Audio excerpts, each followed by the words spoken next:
Hi, this is Mark Dudley, and this is my posting for AEP 858 Module 5, Continuous Improvement, My Story. I currently work in Lexington School District 1, so that's who I'm going to be talking about today, and I'm going to be comparing this to the two districts that I can used in a previous module that are very similar in size to us, and I'll mention them as we get going. Just to tell you a little bit about our school district, we roughly have, as of 2017, we had 25,581 students. We are currently at 30 schools. However, we are in the process of building additional schools. And one of the things I mentioned in an earlier post is our school district area in the next 5 to 10 years looks like it's going to increase anywhere between 5 to even 10 to 12% as far as student population. So currently we are going through a strategic plan to implement some funds that we just got through a referendum to meet and meet this growth, meet the problems that are coming with this growth, and try to be prepared for it as we get there. As far as our diversity and student enrollment, we are sitting around the 82% white. Our biggest growing populations are our African American and our Hispanic, and both of them are sitting at 8 and 5% respectively, but both of those areas are growing. Currently, we serve about 12.2% students with disabilities, and over the last 5 years, this has ranged from 12 to 13% throughout the last 4 or 5 years. As far as college bound, this is something that our district really looks at. Our guidance departments actually keep track of students once they've graduated. They try to keep in touch with them, find out what their plans are, whether they're getting a job right out of high school or whether they're going to a 4-year or a technical school. So this is something that we try to keep track of and kind of continue to see if our students are getting ready for their careers outside of finishing school.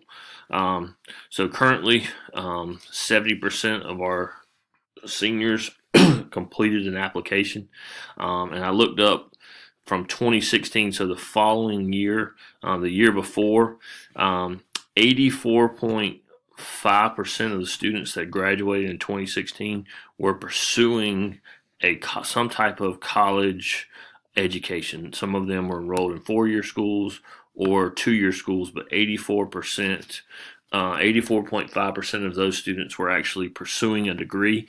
So those numbers are a little bit more than this 70% that's shown here. So hopefully, of the 70% that filled out an application, more of those that didn't, more of them actually went and got enrolled in college. And then as far as our socioeconomic status,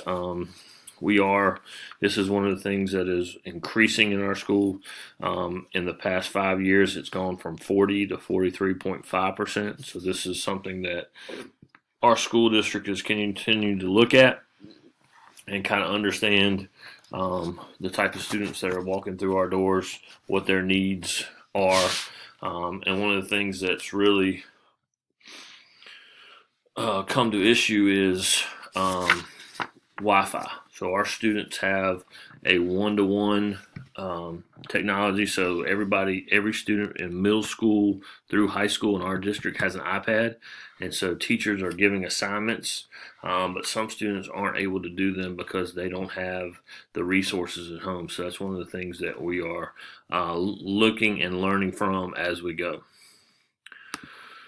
So before, I mentioned that I compared our district to 2 others in the state, and these are pretty regular who we compare ourselves against. There's some within our area that we could compare to, but we really relate to Beaufort and Aiken counties. All 3 of the school districts have 21 to 25,000 students. All 3 of those areas are growing, maybe not as rapidly as we are growing, but they're growing. and the diversity is very similar.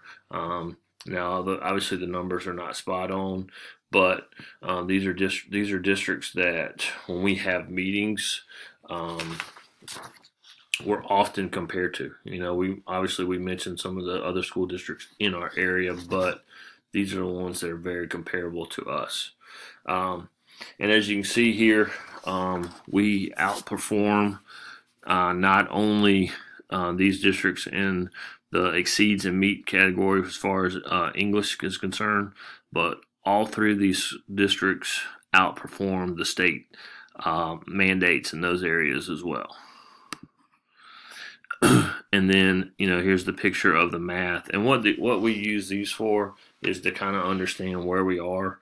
One of the things in our district is we're always about continuous improvement. So these graphs, whether they mean something to us or not, but it gives us a picture of where we are and what we need to improve. And so that's why our district does a really good job of looking at data, kind of understanding it, and seeing where we need to go from there. And then one of the key factors that we look at when it comes to graduation rate is our attendance rate. As I mentioned in one of my previous posts, I think it has a big tie to whether or not students are graduating. If they're missing class time, it puts them behind the thing. And to correlate with that, our graduation rate is 90.2%. And the state average as of right now is 84. So our students are going to school and they're graduating. They're not quite to our goal of being 95 and 95 here, but we are above the state average. And then, as you can see, we have a very low dropout rate as well. And then one of the things that is a big concern in South Carolina right now is teacher retention.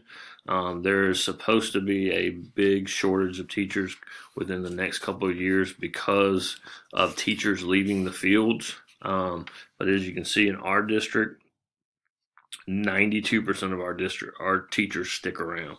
I would say we have one of the best districts in the state. You can see by the average teacher salary there that we're pretty competitive. But there are a lot of challenges going on with teachers, and so this is one of the things that our district is really working to, and they're actually trying to increase pay for teachers coming in so that this 92% can be even higher. And then lastly, our vision statement. We recently just changed this, but it is to empower each child to design the future.